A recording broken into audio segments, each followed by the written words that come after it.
ताजा जनादेश किन र कसका लागि यो विशेष श्रृङ्खलामा स्वागत छ आदरणीय दर्शकवृन्द। म सुशील पाण्डे। संसद विघटन पछाडि विभिन्न राजनीतिक दलहरू विभिन्न खालका माग राखेर अहिले सडक सङ्घर्षमा छन्, प्रदर्शनमा छन्। केही राजनीतिक दलहरूले संसद विघटनको विरोध गर्दै संसदको पुनर्स्थापनाका माग गरिरहेका छन् भने केही राजनीतिक दलहरूले संसद विघटनको विरोध चाहिँ गरेका छन् र पुनर्स्थापनाको माग चाहिँ स्पष्ट ढङ्गबाट गरेर अथवा गर्न सकिरहेका छैनन्। अर्कोतिर सरकारले घोषणा गरेको निर्वाचन र त्यो निर्वाचन किन र कसका लागि, के कारणले गर्दा यतिखेर यो मध्यावधि निर्वाचनको घोषणा गरियो र यस पछाडि नेपालको राजनीति अबको कस्तो कोर्समा अगाडि बढ्ला त भन्ने खालका प्रश्नहरू, विभिन्न खालका आशंकाहरू अहिले आइरहेका छन्। यसै सिलसिलामा कुराकानी गर्नका निमित्त आज हामीसँग हुनुहुन्छ जनता समाजवादी पार्टीका नेता केशव झा र नेपाली कांग्रेसका नेता केन्द्रीय सदस्य डाक्टर डिलास संग्रौला। स्वागत छ कार्यक्रममा दुवैजना। हजुर धन्यवाद। केशवजी, तपाईँबाटै सुरु गरौँ। यो जनता समाजवादी पार्टीको आधिकारिक धारणा चाहिँ के हो? अहिले संसद विघटन पछाडिको यो विकसित राजनीतिक घटनाक्रममा यहाँहरूको धारणा के हो? हामीले यो पुस 5 गते संसद विघटन गर्न बित्तिकै हामीले मुख्य रूपमा बैठक बसेर 3वटा निर्णय गर्यौं र 3वटा निर्णयमा पहिलो के थियो भने एउटा संसद पुनर्स्थापनाको लागि सभामुखलाई आग्रह गर्ने, हामीले निर्णय नै गरेर सभामुखलाई आग्रह गर्यौं। दोस्रो चाहिँ अब यो चाहिँ अदालत जाने विषय भएको हुनाले एउटा अदालतको बाटो पनि अगाडि बढाउने, अदालतमा मुद्दा गर्ने, अगाडि बढ्ने र तेस्रो चाहिँ सडक सङ्घर्ष गर्ने। त 3वटै फ्रन्टमा हामी अहिले चाहिँ अगाडि बढेका छौं र 3वटै फ्रन्टमा हामीले चाहिँ एकदम जोरदार रूपमा कुरा उठाएका छौं। त अब सङ्घर्षको सन्दर्भमा भन्नुहुन्छ भने पहिलो चरण सकिएर अहिले हामी दोस्रो चरणमा प्रवेश गरेका छौं र दोस्रो चरणमा हामीले एकदम पुरै देशैभरि 14 ठाउँमा चाहिँ विशाल आमसभाहरूको आयोजना गरेका छौं 25 गतेदेखि माघको 3 गतेसम्म र त्यसपछि चाहिँ हामीले माघको 7 गते चाहिँ 77वटै जिल्लामा चाहिँ विशाल विरोध प्रदर्शन गर्ने भन्ने कार्यक्रम राखेका छौं। यो संसद विघटनको मुद्दा अहिले सर्वोच्च अदालतमा विचाराधीन भइरहेको यो परिस्थितिमा सभामुखलाई पुनर्स्थापनाको आग्रह गर्नु अब यो कुरा रहेन होला हैन? अब अदालतको निर्णयको पर्खाइमै होला। अब सडक आन्दोलनले अदालतको निर्णयलाई अथवा अदालतले गर्ने फैसलालाई कतिको प्रभाव पर्ला? स्पष्ट ढङ्गबाट भन्दा चाहिँ जनता समाजवादी पार्टी संसद विघटन भएको छ, पुनर्स्थापना हुनुपर्छ भन्ने हो हैन त? अब हाम्रो एकदम प्रष्ट रूपमा के बुझ्नु पर्यो भन्ने कि यहाँले भन्नुभयो सडक सङ्घर्षको पनि धेरै अर्थ हुन्छ। सडक सङ्घर्षको दुईटा तपाईले मेसेज बुझ्नुस्। एउटा चाहिँ अदालतप्रति जुन विश्वास छ त्यो विश्वासमा ठेस पुग्नु हुँदैन, आँचाउनु हुँदैन भन्ने पनि एउटा संकेत हो। त्यतातिर पनि हैन, मुख्य माग चाहिँ के संसद पुनर्स्थापना हो कि होइन? म त्यही भन्दै छु। त त्यसकारणले अदालतले संसद पुनर्स्थापना गरोस् भन्ने पनि एउटा माग त छँदैछ। सँगसँगै यो जुन असंवैधानिक र अलोकतान्त्रिक कदम हो, प्रतिगमनकारी कदम जो हामीले भनेका छौं, त्यसको विरुद्धमा चाहिँ हामीले सडक सङ्घर्ष गरेर प्रधानमन्त्रीज्यूलाई, सरकारलाई खबरदारी पनि जसरी हुन्छ संसदको पुनर्स्थापना हुनु पर्यो। अब हामीले अदालतसँग अहिले आशा राखेको त्यही नै होला। नेपाली कांग्रेसका नेता केन्द्रीय सदस्य डाक्टर डिलास संग्रौला, डिलाजी के छ नेपाली कांग्रेसको धारणा चाहिँ के छ? स्पष्ट छैन क्यारे हैन? तपाईहरुको स्पष्टै छ। जुन दिन पौष 5 गते असंवैधानिक अलोकतान्त्रिक तौरले प्रतिनिधि सभा संसद प्रधानमन्त्री केपी शर्मा ओलीले विघटन गरेपछि तत्काल चाहिँ पदाधिकारीको बैठक गरेर नेपाली कांग्रेसले यो कदम चाहिँ असंवैधानिक छ, अलोकतान्त्रिक छ, राष्ट्रपतिले यसलाई चाहिँ सिफारिस गर्नु हुँदैन, जारी गर्नु हुँदैन भनेर राष्ट्रपतिलाई पनि हामीले चाहिँ ध्यान आकर्षण गरेका थियौं। त्यो त्यतिखेर कुरा हो, तत्काल गरेका थियौं हामीले। संसद विघटन भइसकेपछिको परिस्थितिमा त्यसपछि राति नै राष्ट्रपतिले जारी गरिसके पछाडि नेपाली कांग्रेसको केन्द्र समितिको बैठकले हामीले पहिलो चाहिँ यो असंवैधानिक छ, अलोकतान्त्रिक छ, संविधान माथिको प्रहार हो हैन, लोकतन्त्री मूल्य र मान्यता माथिको प्रहार हो, यो सचिनु पर्छ भनेर एक चरणको विरोध कार्यक्रम हामीले 13 गते संसदको प्रस्तावना हुनुपर्छ। 165 निर्वाचन क्षेत्रमा हामी विरोध स्वरूप गइसकेका छौं र हामी 16 गते राष्ट्रिय मेलमिलापलाई पनि असंवैधानिक कदमलाई जोडेर हामीले 77 जिल्लामा पनि यो कार्यक्रम भएको छ। दोस्रो चरणको सङ्घर्षका कार्यक्रमहरू 25 गते हामी 330 निर्वाचन क्षेत्रमा गइरहेछौं प्रदेशको र हामी 3 गते फेरि र हामी लास्टमा 8 गते 6743 वडासम्म गएछौं। त्यसकारणले हाम्रो माग तपाईले भने जस्तो जहाँनेर गल्ती भएको छ नि संविधानमा प्रधानमन्त्रीलाई यो संसद विघटन गर्ने अधिकार छँदै छैन, नभएको हुनाले त्यहाँ सचिनु पर्छ भनेको पुनर्स्थापना हो भनेको। अनि तर नेपाली कांग्रेसले आफ्नो स्पष्ट धारणा चाहिँ बाहिर राख्न सकिरहेको छैन नि। विशेष गरी तपाईहरुको केन्द्रीय कार्य समितिको बैठक किन लम्बिरहेछ? केन्द्रीय कार्य समितिको बैठकमा बोल्ने क्रम जारी नै छ। र हामीले केन्द्रीय समितिमा हामी लोकतान्त्रिक पार्टी भएको हुनाले हाम्रो अधिवेशन केन्द्र समितिको बैठक किन लम्बिरहेछ भने हामी अधिवेशनको चरणमा छौँ। अस्ति पनि अधिवेशनका 2-3 अधिवेशनको तर्फ पनि हाम्रो एउटा आन्तरिक पनि जिम्मेवारी छ, त्यसलाई पनि मुखरित गरिरहेछौँ। दोस्रो चाहिँ मुलुकमा ठुलो सङ्कट आइसक्यो, संवैधानिक राजनैतिक सङ्कट त्यो होइन, दुईटै कुरालाई सँगसँगै लाँदै गर्दा हाम्रो बैठक लम्बिरहेछ। किन लम्बियो भन्ने कुरा त्यो लम्बिरहेछ, तर हामी बैठक गर्ने तत्काल चाहिँ सङ्घर्षका कार्यक्रमहरू घोषणा गर्दै अब हाम्रो यो 27 गते फेरि हाम्रो हातको राष्ट्रिय समस्या तहसिलमा प्राथमिकतामा आफ्नै दल होइन संसद पुनर्स्थापना हुन त काङ्ग्रेसको ढुलमुलेपनको बारेमा अलिक बढी नै सोध्छु म ढिला अहिले, तर अनि माग चाहिँ एउटै छ। अनि सडकमा आफै डम्फु बजाइरहनु भएको छ, डम्फु बजाउने काम फेरि नागरिक समाजले पनि गरिरहेको छ, सांस्कृतिक ढङ्गबाट एउटा सृजनशील ढङ्गबाट उसले खालको विरोध गरिराख्या होला। अनि आफ्नै किन यो फरक फरक पसल हो, माग एउटै भए पनि होइन। यस्तो हो, एउटा कुरा के हो भने यहाँले भने अलिकति काहीँ न काहीँ डिफ्रेन्सेस देखिन्छ। डिफ्रेन्सेस कहाँनिर गएर भयो भने कि वास्तवमा उहाँहरूले हामीले नै पनि पहल गऱ्यौँ, तिनै पक्ष काङ्ग्रेस, जसपा र प्रचण्ड माधव नेपालजीहरूको ग्रुप चाहिँ हामी सबै चाहिँ बसेर सँगै आन्दोलन सङ्घर्ष गरौँ भन्ने हामीले प्रस्ताव गरे हो र जसअनुसार चाहिँ 2 राउन्ड बैठक हो, 5 गते पनि बैठक हो र हामीले 6 गते पनि बैठक गऱ्यौँ। त त्यो बैठक भइसकेपछि बैठकमा के भयो भने कि जुन 3 वटा विषय हामीले भन्यौँ कि सडक सङ्घर्ष पनि गर्ने, उता चाहिँ के भन्छ अदालत पनि जाने र चाहिँ केन्द्रीय समितिको सबैको भोलिपल्ट 7 गते सबैको केन्द्रीय समितिको बैठक थियो। अनि केन्द्रीय समितिको बैठक गरेर अनि त्यसपछि चाहिँ एउटा निष्कर्षमा पुग्ने, कसरी अगाडि बढ्ने सामूहिक रूपमा भन्ने एउटा निष्कर्षमा हामी पुगेका थियौँ। भोलिपल्ट के भइदियो भने कि अदालत जाँदाखेरि सँगै जाने कुरामा सबै छुट्टा छुट्टै गइदिए। किन अब सबै गए, अब किन गए त्यो त अब सम्बन्धित पार्टीका शीर्ष नेतालाई थाहा होला कि जस्तै कि नेकपा पनि छुट्टै गइदियो, काङ्ग्रेसको पनि छुट्टै गइदियो, अनि हाम्रो पनि वकिलहरू त्यसपछि अब उहाँहरू छुट्टै जानुभयो, सँगै जाने थियो भनेर एक दिन कुरा थिए, भोलिपल्ट सबै छुट्टै गए। त्यसो भइसकेपछि बैठकमा के भयो भने कि एउटा कुरा 3वटै पक्षको कुरा सुन्दाखेरि अब नेकपासँग मिलेर आन्दोलन गर्न हामीलाई काङ्ग्रेस र जसपाले के असहज भयो भने कि नेकपा चाहिँ नेकपासँग मिलेर नेकपाको विरुद्धमा कसरी लड्ने, त्यो तपाईहरुको चिन्ताको विषय हो होइन, हाम्रो चिन्ताको विषय होइन। होइन अहिले त समस्याको विषय छ, समस्या सचिनु पर्यो, पार्टी के भन्नेतिर नजाऊ न। अहिले यो संविधान मिचिएको तपाईहरुको तर्क र निष्कर्ष हो भने मिचिएको संविधानलाई सच्याउनको लागि एक हुन नसक्ने तपाईहरुको कस्तो खालको राजनीति भन्ने प्रश्न उठ्या छैन? होइन, छैन, प्रश्न उठ्दैन। प्रश्न के हो भन्ने राजनीतिमा बाहिरबाट हेरे जस्तै सबै कुरा त अनुकूल हुँदैन। तपाईले भने राजनीति भने छुट्टै कुनै विषय हो, बुझ्न नसक्ने विषय? मलाई भन्नुस् न, नेकपासँग मिलेर नेकपाको विरुद्धमा कसरी अब मलाई भन्नुस् न, यो देशको समस्या समाधान गर्नको निमित्त कोही दलसँग मिल्न नमिल्ने भन्ने कुरो त्यो मुद्दामा विचार मिल्छ मिल्दैन भन्ने कुरामा आधारित हुनुपर्छ। त्यही भन्ने तफसिलका विषय हो नि। सुन्नुस्, त्यसमै पनि के हो भन्ने मिल्ने भनेको त सङ्घर्ष गर्ने सँगसँगै हो, अन्य कुराहरू सङ्घर्ष हो तपाईहरुको, देखावटी आन्दोलन हो होइन ढिलाजी? सुन्नुहोस् न, नेपाली काङ्ग्रेसका सभापति शेरबहादुर देउवाजी के भन्नु भएको छ भने संसद विघटन चाहिँ गलत हो, तर संसद पुनर्स्थापना चाहिँ हुनुहुन्न। किन हुनुहुन्न रे? किनभने उनलाई फाइदा हुँदैन रे भन्ने कुरा बाहिर। यो गलत कुराको खण्डन चाहिँ नेपाली काङ्ग्रेसको केन्द्रीय समितिको 29 गतेको बैठकले सञ्चार माध्यममा जसरी नेपाली काङ्ग्रेसभित्र 2टा मत छन्, सभापतिले एउटा मत, वरिष्ठ नेताले अर्को मतको खण्डन गर्दै हामी असंवैधानिक अलोकतान्त्रिक कदमको विरुद्धमा छौँ स्पष्ट त्यो कुरा होइन, सचिनु पर्छ भनेको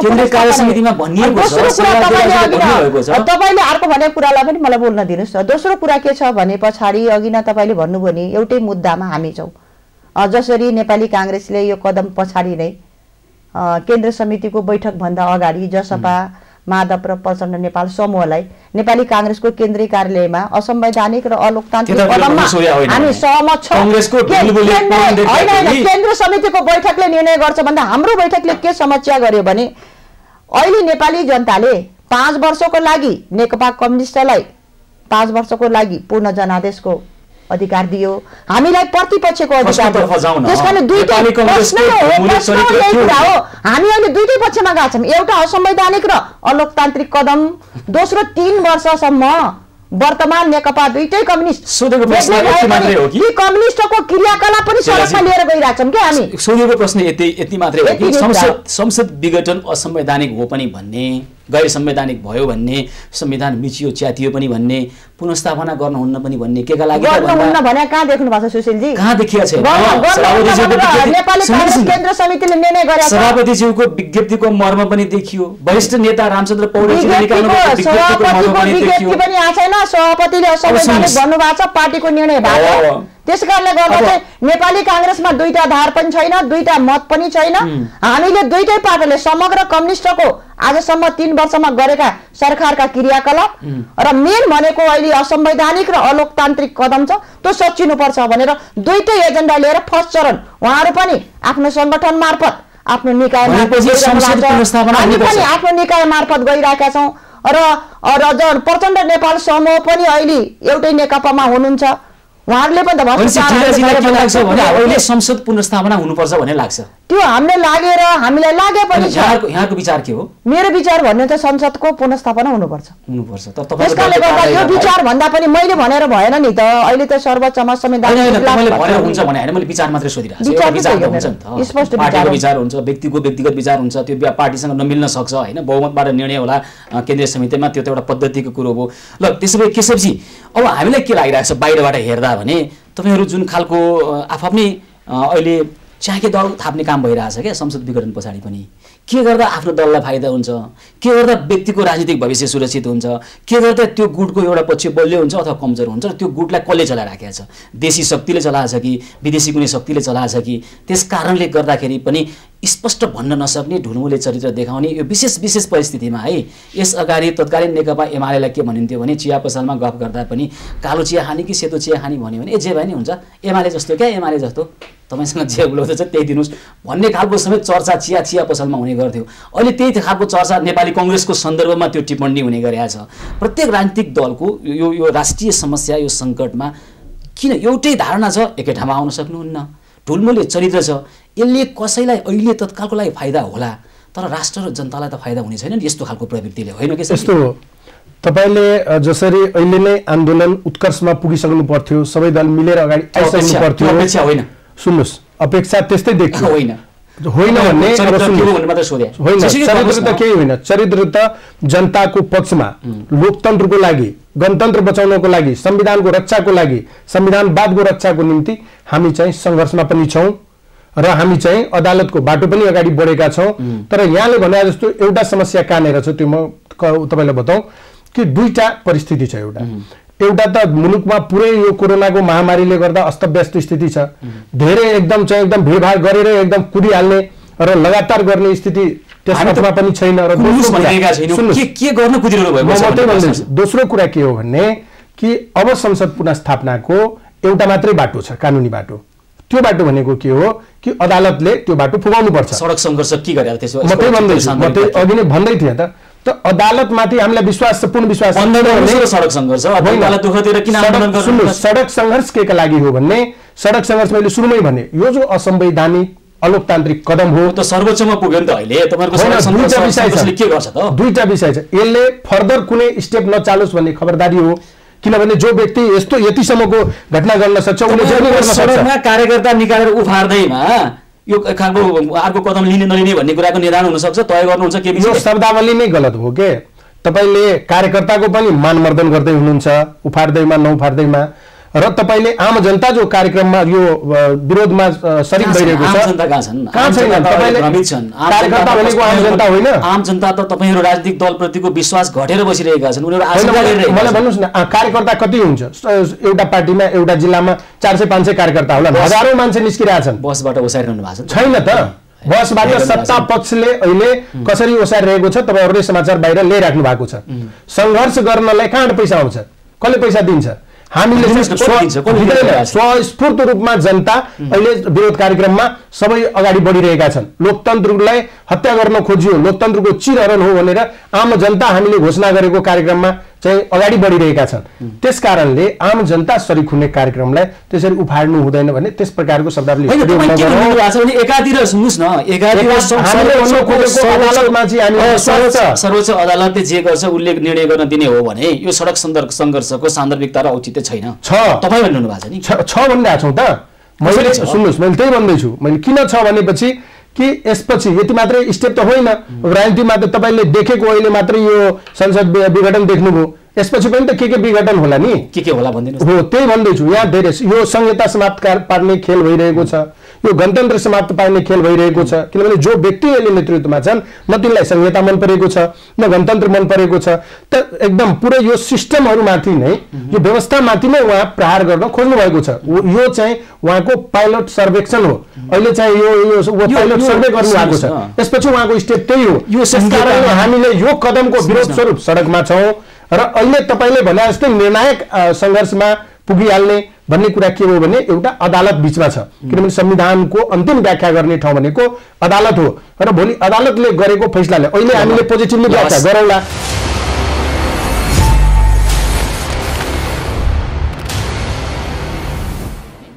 को आन्दोलन यताको 14 वर्षले हेर्ने भने यो देशलाई सबैभन्दा बढी लोकतन्त्रको लागि घातक काम कसैले गरेको छ भने यी राजनीतिक दलहरूले आलोपालो गरेर गरेका छन्। किनभने लोकतन्त्रको मर्म जे थियो त्यो मर्म अनुसारको जनतालाई त्यो आकांक्षा सम्बोधन गर्ने किसिमको काम गर्न सक्नु भएको छैन। संहिताको कुरा गर्नुभयो, संहिताको त प्रदेश सरकारको औचित्यहीनताको पुष्टि त कोरोनाको यो कालमा पनि भयो। के गर्नुभयो उहाँहरूले?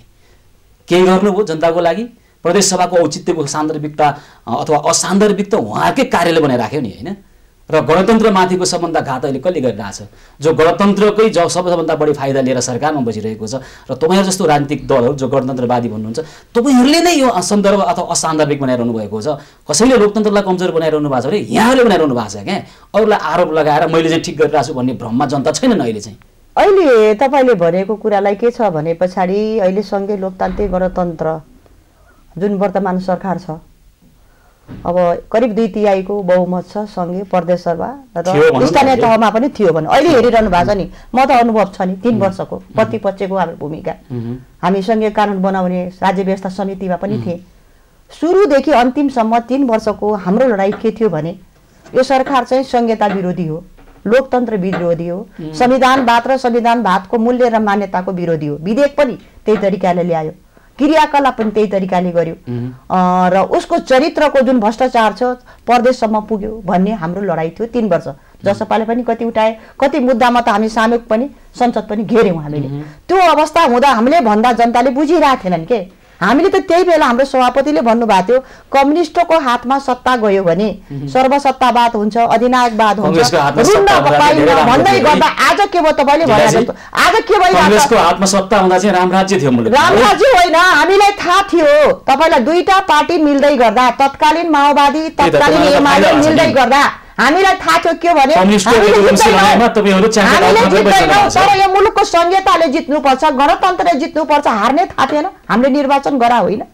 र आज के भइरहेछ? अब यो पनि विघटन भयो।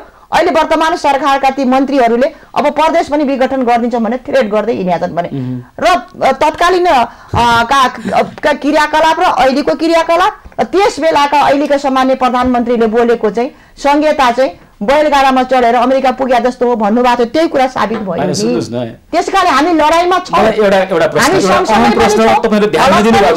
तर सबैको मुद्दा चाहिँ अलोकतान्त्रिक कदम हो, त्यो सकिनुपर्छ भन्ने। संसद विघटन गर्दा यो मुलुकलाई साह्रै खत्तमै हुन्थ्यो, घाटै लाग्थ्यो होइन। जनताको लागि त्यसले एकदम राम्रो काम गरिराखेको थियो। अहिले विघटन हुने बित्तिकै बर्बाद खत्तम हुने भयो भने अहिले किन तपाईँहरूको राजनीतिप्रति जनताको आकर्षण जति हुनुपर्छ त्यति छैन? किन जनता सडकमा बोलिरहेका छैनन्? किन कार्यकर्ता मात्रै अहिले सडकमा छन्? कुरा हो यही पोइन्टमा जनता किन मैले प्रश्न सोधेको चाहिँ यहाँहरुको हिजोको क्रियाकलापका कारणले गर्दा पुरै प्रश्न सुन्नुस् न। जनताको विश्वास तपाईहरुप्रति घटिरहेको छ। हामी प्रति विश्वास घट्या होइन, जनताको अविश्वास किन बढ्दै गयो? नेपाली जनताले स्थिर र स्थायित्वको लागि वर्तमान सरकारलाई भोट दिए। समृद्धि र सुखी नेपालीको अपेक्षा गरे। गणतन्त्र नेपालको प्रतीक राष्ट्रपति पनि त्यही प्रक्रिया भयो। यो मुलुकको चाहिँ 2/3 को करिब बहुमत भएको प्रधानमन्त्रीको रवैया त्यही भयो। र प्रदेश सरकारले नेपाली जनतालाई घर घरमा सिंहदरबारको अधिकार पुर्याउने थियो, भ्रष्टाचार मात्रै पुर्याए। त नेपाली जनता त सरकारका क्रियाकलापको वितृष्णाले गर्दा नेपाली जनता आज चाहिँ नेपाली जनतामा नैराश्यता भएको छ, पुगेको छ नि। सिंहदरबारको भ्रष्टाचार ती पुगेको छ। अहिले ती बोलिरहेका छन् उनका मन्त्रीहरू। संविधानको अहिले कार्यान्वयन गर्ने समय थियो। त संविधानको कार्यान्वयन गर्ने ठाउँमा यो लडेर सङ्घर्ष गरेर जसले यो अहिले व्यवस्थाहरू ल्याए, चाहे संहिताको लागि जो लडे, गणतन्त्रको निम्ति जो लडे, जसले बलिदानी दिए, जसले सङ्घर्ष गरे, शहादत प्राप्त गरे, यति ठुलो विभिन्न किसिमको सङ्घर्ष गरेर यहाँसम्म आए। अब म त्यही भन्दैछु, पद्धतिले त्यही भन्दैछु। यहाँ सवाल कहाँनिर उठ्छ भने यहाँ एकदम अहिले बङ्ग्याइँदैछ। एउटा व्यक्ति असक्षम जब नेतृत्वमा पुग्छ भने यस्तै अस्थिरता हुन्छ। हामीले अहिले जति व्यवस्थाहरू ल्याएका थियौँ दुनियाँमा योभन्दा राम्रो व्यवस्था अरू छैन। एकात्मक शासन प्रणालीको ठाउँमा यो गणतान्त्रिक व्यवस्था ल्याउनु भनेको योभन्दा राम्रो शासन पद्धति दुनियाँमा कहीँ छैन। यो संहिता आउनु भनेको सबैको लागि आएको हो। यो कुनै एउटा प्रोपर हाम्रो जस्तो विविधतायुक्त मुलुकमा यो बाहेक, संहिता बाहेक, गणतन्त्रात्मक व्यवस्था बाहेक काम गर्न किन सकेन? अब यसकारण गर्न सकेन, अपेक्षा पूरा गर्न किन सकेन भने कि आवरणमा नाममा चाहिँ संहिता भनियो, नामको लागि गणतन्त्र भनियो, तर त्यसको जो अवयवहरू हुन्छ, त्यस प्रकारको जो अधिकारहरू हुन्छ त्यो चाहिँ संघमा, प्रदेशमा नाम मात्रैको संहिता किन चाहियो? म त्यही भन्दैछु, नाम मात्रैको संहिता होइन। अहिले संहिता आयो, अब चाहिँ जब संहिता आइसकेपछि ती अधिकारको लागि सङ्घर्ष जारी छ। यो अपूर्ण छ भनेर, यो संविधान अपूर्ण छ भनेर त हामीले भनेकै छौँ। यसमा केही कुराहरू संशोधन गर्नै पर्छ भनेर त भनेकै छौँ त यो अपूर्ण छ। एउटा सवाल त्यहाँनिर भयो कि अधिकारहरू प्रोपरली डिस्ट्रिब्युसन भएन, जस कारणले काम गर्न असहज भयो। प्रदेशलाई पनि, स्थानीय तहलाई पनि सबै संहिता भन्यो र सबै अधिकार चाहिँ कुम्लाएर राख्यो र अहिलेको ठ्याक्कै केपी ओली प्रधानमन्त्रीज्यूले भने जस्तै संघको मातहत, प्रदेशको मातहत, स्थानीय तह भने जस्तै संरचना पनि संविधानको त्यस्तै किसिमले बनाउन खोजियो र नेतृत्वमा पनि त्यस्तै किसिमको व्यक्ति आयो जसले संहितालाई बुझेका छैन। विघटनका कुराहरू आइरहेका छन्। अब त्यो सम्भव छैन। यो राष्ट्रिय एकतालाई जोगाउने हो भने यसरी प्रदेशलाई विघटन गर्नेतर्फ गइदी अगाडि बढ्यो भने कोही गृहयुद्ध हुन्छ मुलुकमा भएको अस्तित्व पनि नेपाली जनताको समाप्त पारिन्छ। प्रदेशको यो सङ्घको काम कारबाहीले राष्ट्रिय एकतालाई टेवा पुर्याइरहेछ। यसले चाहिँ कमसेकम एउटा के भयो भने प्रतिनिधित्वको सवालमा सबैलाई, त्यहाँ स्थानीय तहदेखि लिएर प्रादेशिक तहमा सबैलाई एउटा महसुस म भन्दैछु। पहिला 10 लाख जागिर खाए भन्दैमा प्रतिनिधित्व हुने होइन, त्यो मात्रै होइन। अहिले चाहिँ जसरी घर घरमा विकास निर्माणको कामहरू अगाडि बढिरहनु भएको छ, एकातिर संहिताको मर्मअनुसार काम गर्न दिएन भनिरहनु भएको छ, अर्को संहिताको औचित्य पुष्टि गर्ने दुस्साहस पनि गरिरहनु भएको छ। मिलेन तर्क तपाईँ? होइन, तपाईँले तर्क बिगारिदिनु भयो। म त्यही भन्दैछु, पूर्ण छैन भनिरहेको छु। अहिलेसम्म जे जति छ, जति अधिकार छ, त्यही अधिकारको प्रयोग गर्न खोज्दा पनि त्यसले पहिलाको एकात्मक शासन व्यवस्थाभन्दा राम्रो के भएको छ भने तपाईँलाई स्मरण छैन, तपाईँले गाउँ गाउँ गएर अहिले चाहिँ तपाईँ चारैतिर सर्वे गर्नुहोस्। पहिला 10 लाख 15 लाखको बजेटको काम गर्नलाई गाउँमा यहाँ केन्द्रमा धाउनु पर्थ्यो 5 वर्षसम्म, एउटा बजेट पाउँदैन थियो र त्यो बजेटको काम हुन्थेन। अहिले कमसेकम यो स्थानीय तह र प्रदेशले गर्दा के भएको छ भने सबै गाउँ गाउँसम्म बजेट पुगेको छ। होइन, म भन्दैछु भ्रष्टाचार भएको होला। भ्रष्टाचार होला नभन्नुहोस् न, हामी कति प्रमाण देखाइरहेका छौँ टेलिभिजन भन्दैछु त तपाईँलाई। यसकारण हामी भन्न सक्दैनौँ कि हामी अख्तियार दुरुपयोग अनुसन्धान आयोग होइन नि, हामीले गर्ने होइन नि, भएको होला। यसकारण भन्दैछु कि गर्ने निकायले चाहिँ सर्वेक्षण गरिरहेको होला, उसले चाहिँ कारबाही गर्ला। तर हाम्रो भनाइ के हो भने भ्रष्टाचारको जसले नियन्त्रण गर्नु पर्थ्यो, जसले सारा सिस्टमलाई आफ्नो हातमा लिएर तानाशाह बनेको छ अहिले जो नेतृत्व, त्यो नेतृत्व नै निकम्मा भयो, त्यो नेतृत्व नै असक्षम भयो। त असक्षम नेतृत्वले गर्दाखेरि एउटा जनताले असक्षम छ भने किन जाने? 5 वर्षको लागि जनादेश दिएको होइन जनताले तपाईँलाई? फेरि त्यो कुरा गर्नुभयो, एकातिर त्यो नेतृत्व असक्षम भयो, फेरि तपाईँले फेरि अचम्मको कुरा गर्नुहुन्छ।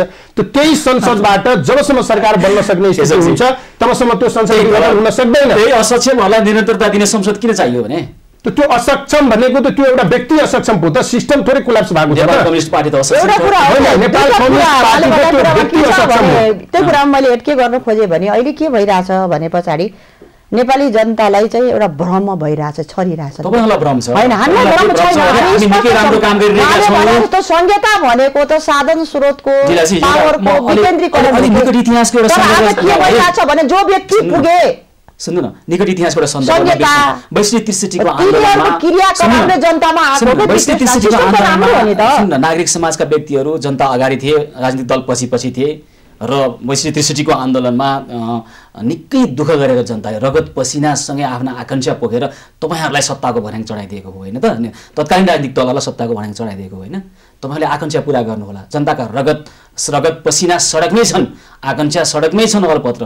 तर तपाईहरुले के ठान्न थाल्नुभयो भने यी जनता कोही पनि होइनन्, हामी नै सर्वशक्तिमान हौ, हामीले जे गरे त्यही हुन्छ भन्ने खालको जुन मनोभावना विचार बोकेर तपाईहरु अगाडि बढिरहनु भएको छ। जनताका आकांक्षालाई हामी बोकेका छैनौँ। वर्तमान केपी ओलीको सरकारको भन्नुहोस् न। मात्र ओलीको कुरा होइन, ओलीको म नै शक्तिशाली हुँ, मैले जे गर्दा पनि हुन्छ, निर्वाचन आयोगलाई पनि धम्की दिने, सर्वोच्चलाई पनि धम्की दिने, सडक आन्दोलन पनि केही पनि होइन भन्ने र नेपाली जनता कोरोनाको कहरभित्र हुँदा कसरी यिनीहरूलाई औषधि उपचार गर्ने, कसरी भ्याक्सिन ल्याउने, कसरी राहत दिने भने यो सरकारको 3 वर्ष ध्यान गयो। अहिले गएको छ प्रतिपक्षी कहाँ लुकेर बस्छ? प्रतिपक्षले त बोल्यौँ नि हामीले, त्यही त सदन भङ्ग भयो। प्रतिपक्ष बोल्छ जनताको सर्वसत्ता सम्पन्नमा जनताका जनप्रतिनिधि बोल्छन् भनेर संसद आज विघटन भएको छैन। तपाईका दलका सभापति संवैधानिक आयोगमा भाग खोजेर बसिरहनु भएको छ र अहिले पनि त्यहाँ म त्यो बैठकमा भाग लिएको छैन, मैले नाम पठाएको छैन भनिकिन हाम्रो निर्णय भएको छ भन्नु भएको छ, तर त्यही लोलोपोतो गरिकिन र त्यही संवैधानिक परिषदमा आयोगहरूमा नाम पठाउने, निर्णय भएको छैन भन्ने, झुटको खेती गर्ने, जनतालाई भ्रममा पार्ने, असंवैधानिक र अलोकतान्त्रिक कार्य गर्ने र प्रतिगमनतर्फ मुलुकमा लैजाने काम त वर्तमान सरकारले गरे हुनाले आज एउटा चलखेल सरकारको प्रतिरक्षा गरिरहेको छैन। मैले त तपाईहरुमाथि प्रश्न गरिरहेको छु। तपाईहरुमाथि गरेको प्रश्नको उत्तर चाहिँ तपाईहरुमाथि गरेको प्रश्नको उत्तर चाहिँ यसले बदमासी गरेछ, त्यसकारण म बदमासी चाहिँ सही हो किनभने म भन्दा बढी बदमासी यसले गर्यो भनेर तर्क दिएर हुन्छ लीलाजी? तर्क होइन, हामी त सडकमै छौं नि। अब के छ सुन्नु न, यो देश चाहिँ के रहेछ भने राजनीतिक दलका लागि यो देश चाहिँ आफ्नो देश अथवा राष्ट्र अथवा जनताको समस्यालाई केन्द्रमा राखेर राजनीति भइराखेको छैन के। राजनीतिक दलहरूको बपौती हो मुलुक। आफ्नो पनि राजनीतिक करियरका निमित्त, राजनीतिक भविष्यका निमित्त, आफ्नो दलको आफ्नो गुटको भविष्यका निमित्त जे फाइदा हुन्छ त्यही खालका एजेन्डा बोकेर हिँड्ने, राष्ट्र र जनताका समस्यालाई केन्द्रमा राख्नु पर्दैन। तपाईले दल बुझ्नै भएन। दल के हो त? दलमा उठेका कुरा कसको निम्ति हो त? हामीले चाहिँ कुनै पनि दलले कुनै कुरा जब अगाडि बढाउँछ त्यो दलको व्यक्तिको फाइदाको लागि हो, अहिले के हो सारा मुलुकको लागि फाइदा हो। तपाईले दल भनेको मात्र तपाईले जे व्याख्या गर्नुभयो त्यो गलत व्याख्या गर्नुभयो। जे भन्नु भएको त्यो चाहिँ गलत हो। तपाईले के लागि गर्ने भने समाजको लागि, दलले के को लागि योगदान गर्ने, राष्ट्रको लागि, यो देशमा सुन्नु न तपाईले प्रश्न गरेर यो सरकारको निकम्मापन ढाकछोप गर्न खोज्दै हुनुहुन्छ। तपाईले यो सरकारले गरिरहेको छ त्यो तपाई छोप्न खोज्दै हुनुहुन्छ।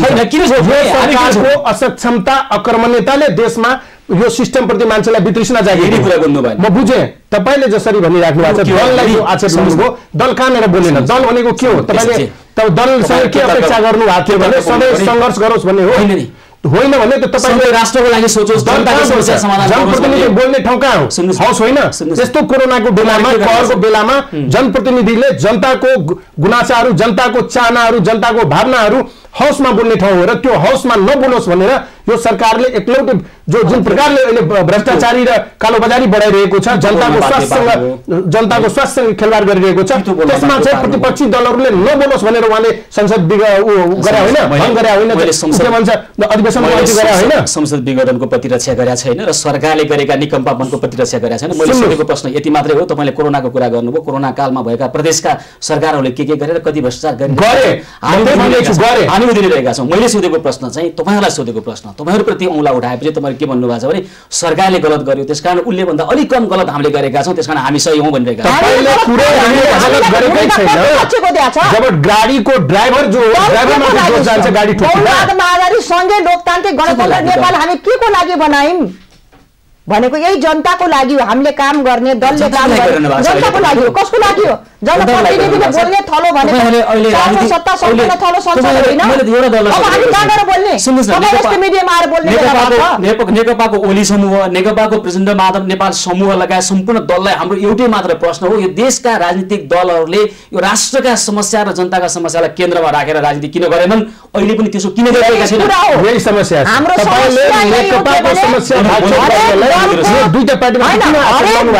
पहिलो समस्या भनेको अहिले के छ भने राष्ट्रिय इस्यु, राष्ट्रियताको सवालमा हामी जहिले पनि यो सरकारलाई साथ दियौं हैन। हाम्रो भनाइ के थियो? जनताको जनसवाल, जनजीविका, राष्ट्र बनाउने। वर्तमान कोरोनाले अक्रान्त मुलुक छ, रोग र भोगबाट जनता अक्रान्त छन्, यो पनि त राष्ट्रिय समस्या हो नि। यो समस्यामा सँगसँगै जाने भनेर डोराउने भनेको त सरकार हो। तर यो सरकार केयर टेकर भइसक्यो। सरकारले मन्त्रीमण्डल गठन गरेर संविधानमा नभएको कुरा अब प्रदेश पनि विघटन गर्छु भने थ्रेट गरिरहेछ भने यो भन्दा ठूलो निरङ्कुशता र अरु विपक्षीको आफ्नो भूमिका हुँदैन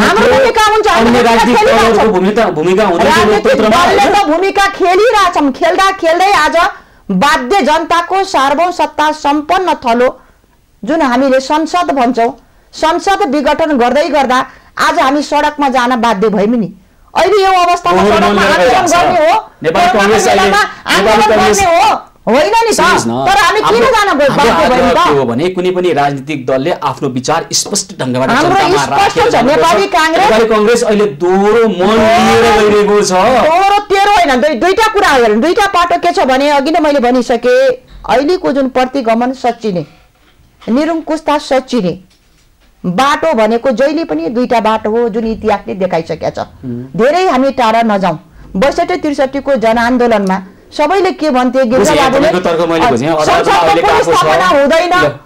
पुनर्स्थापना हुँदैन मोरको मान्छे कहाँ फर्किन्छ भन्दै गर्दा त्यो सफल भयो त्यसकारणले आज सर्वोच्चमा छ सर्वोच्चमा विचाराधीन भएको मुद्दा सर्वोच्चले के निर्णय गर्छ त्यो त्यसको तर हामी किन सडकमा गइरहेछौँ भने यो संवैधानिक असंवैधानिक र अलोकतान्त्रिक कदम हो भन्ने कुरा चाहिँ जनतालाई बुझाउन गइरहेछौँ हाम्रा चाहिँ संगठन भित्रका निकायलाई बुझाउन गइरहेछौँ जनताले पनि त बुझ्नु पर्यो नि त जनताबाट चुनेर आएका मान्छेले त्यो कुरा बुझाउन हामी गएका छौँ दुईटा पाटोमा छौँ हामी तपाईले संसद पुनर्स्थापनाको माग गरिरहनु भएको छ ल संसद पुनर्स्थापना भइहाल्यो रे पनि भने पनि जुन हामी राजनीतिक हाम्रो कोर्स छ नि जस्तो खालको हामी राजनीति गरिरहेछौँ नि यो राजनीतिले नेपाली जनतालाई केही दिन्न भन्ने कुरा पुष्टि भइसक्यो भनेर तपाईहरु तर्क गरिरहनु भएको छ अनि यसको निरन्तरता पनि खोजिरहनु भएको छ के यहीँनिर एउटा ब्रेक थ्रु गर्ने भन्छ नि राष्ट्र र जनताको समस्यालाई केन्द्रित भएर राजनीति गर्ने खालको वातावरण तयार पार्नु पर्यो भन्ने चाहिँ हाम्रो प्रश्नको आग्रह हो तपाईले अचम्मको कुरा गर्नुभयो के तपाईले जे कुरा अहिले भन्दै हुनुहुन्छ नि जनताले कति दिनलाई म्यान्डेट दिएको तपाईलाई 5 वर्षलाई दिएको हैन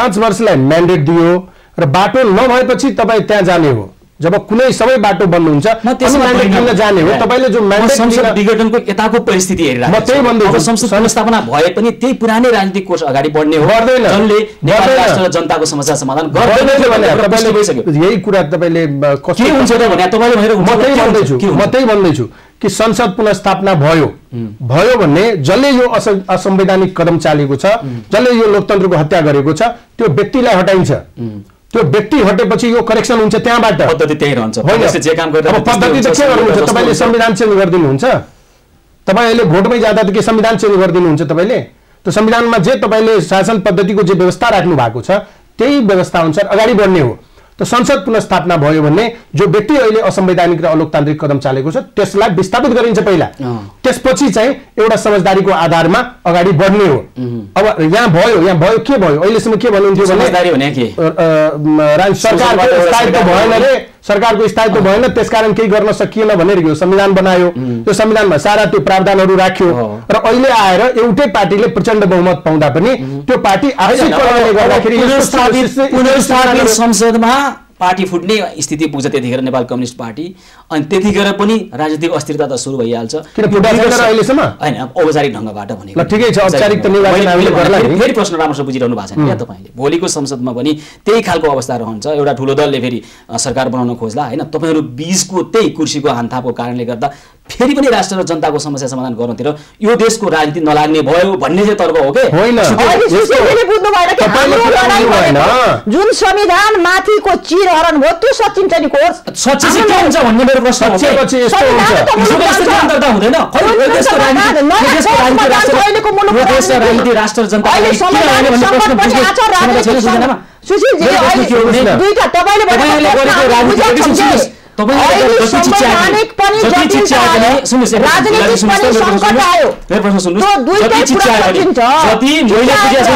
तपाईले नबुझेको कुरो के हो भने तपाईले गरेको राजनीति यो देशको यो राष्ट्रको समस्या र जनताको समस्या समाधान गर्नको लागि केन्द्रित भएन प्रश्न त्यति होला भन्नु छ हैन तपाईले गरेको प्रश्न यसकारण ठीक छैन कि हामीले जति पनि एक्टिभिटिज गरेका छौं त्यो राष्ट्रको लागि हो सबै हामीले गर्नको लागि गरिरहेका छौं अहिले जनताको लागि जनप्रतिनिधिको रूपमा आउने गर्दा हामी जनताको लागि आएको अवस्थामा अहिले को जनता डाक्टर साहब एकछिन सुन्नुस् है एकछिन सुन्नुस् मैले मेरो भनाइ तपाईले भनेको अनुसार अहिले जसरी हामी विरोध गर्दै छौं जसरी यो घटना आन्दोलन जाँदैछौँ पल्टाउनुहोस् पर्ने हो नगर्नुहोस् कसले भनेको छ हामी त्यो गर्दैछौँ जनताको निम्ति नगर्नु पर्ने हो पनि भन्न सक्छौँ हामी तर यहाँनिर प्रश्न यसको औचित्य के भन्ने हो यसको औचित्य पुष्टि गर्दैछौँ त यो जो असंवैधानिक कदम भयो लोकतान्त्रिक कदम भयो सच्यो मानिलिनु सच्यो पुनर्स्थापना भयो सो देन व्हाट सचियो मात्रै कसरी अनि के हुन्छ सचियो रे हौस पुनर्स्थापना भयो के हुन्छ अनि जसले यो काम गरेको छ त्यसलाई पहिला विस्थापन के हुन्छ अनि राष्ट्र र जनताको लागि गर्नुहुन्छ तपाईहरुको राजनीति के हुन्छ अनि त्यसपछि कोर्समा आउँछ त्यसपछि राष्ट्र र जनताको लागि के को लागि हो त्यही त सोधिरहेको लोकतान्त्रिक गणतान्त्रिक अहिलेसम्म के को लागि गरेर राजनीति हो खै जनताको समस्या समाधान भा खै राष्ट्रको समस्यामा तपाईहरु केन्द्रित भा त्यो यस्तो सुन्नुहोस् असक्षम नेतृत्व आएर नै केही गर्न सकेन यो 3 वर्षमा आक्षेप लगाउनु हो भन्दै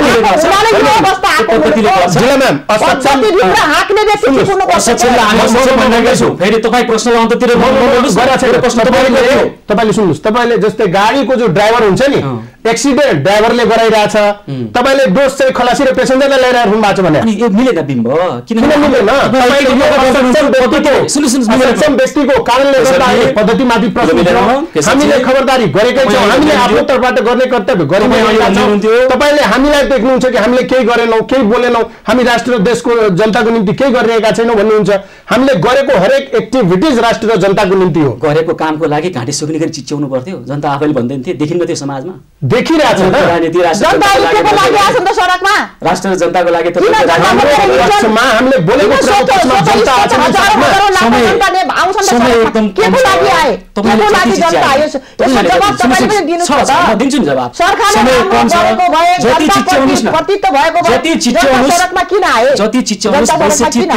आन्दोलन यता तपाईहरुले गरेको राजनीति राष्ट्र जनताको लागि भएको भए यो देश यति हरितन्न हुन्न थियो यो देशका लाखौं युवा विदेशमा गएर हड्डी गोट्न बाध्य हुँदैन थिए यो देशका सयौं हजारौं चेली विदेशको वेश्यालयमा भेटिन्न थिए तपाईहरुले गरेको राजनीति नेपाली जनताको समस्या समाधान गर्नको लागि होइन यी समस्यालाई उठाएर एकैछिन त्यो समस्यालाई उठाएर आफ्नो राजनीतिक भर्याङ चढ्नको लागि अहिलेसम्मको राजनीति केन्द्रित भएको छ यसलाई परिवर्तन गर्नुपर्छ हामी त्यो गरिरहेका छौं यी तमाम समस्याको समाधानको निम्ति के भनेको प्रश्न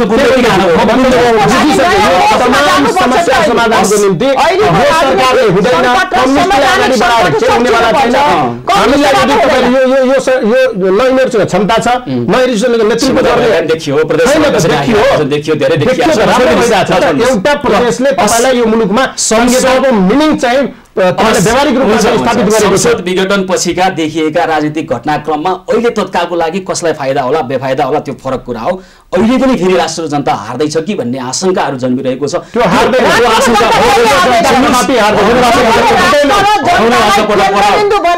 अब जित्नु भएको छ राष्ट्र जनता हाम्रो शुभेच्छा छ समय दिनुभयो दुवैजनालाई धेरै धेरै धन्यवाद धन्यवाद त ठिकै छ तर तपाईले भने जस्तो हाम्रो हरेक अभियान राष्ट्र जनताको निम्ति हो जनताको भावनालाई हामीले कतैबाट चाहिँ कुनै किसिमको प्रहार हुन दिदैनौँ ढुकाउनुस् त्यसै होस् शुभेच्छा छ हस् धन्यवाद आज हामीले छलफल गर्यौं जनता समाजवादी पार्टीका नेता केशव झा र त्यसैगरी नेपाली कांग्रेसका नेता केन्द्रीय सदस्य डाक्टर डिलास संग्रौलासँग कार्यक्रमको समय सकिएको छ कार्यक्रमबाट म सुशील पाण्डे लगायत सम्पूर्ण टिमलाई बिदा दिनुस् यहाँहरु भने खबरभित्रको खबरको लागि हेर्दै गर्नुहोला एबी न्यूज खबर हस्त नमस्कार।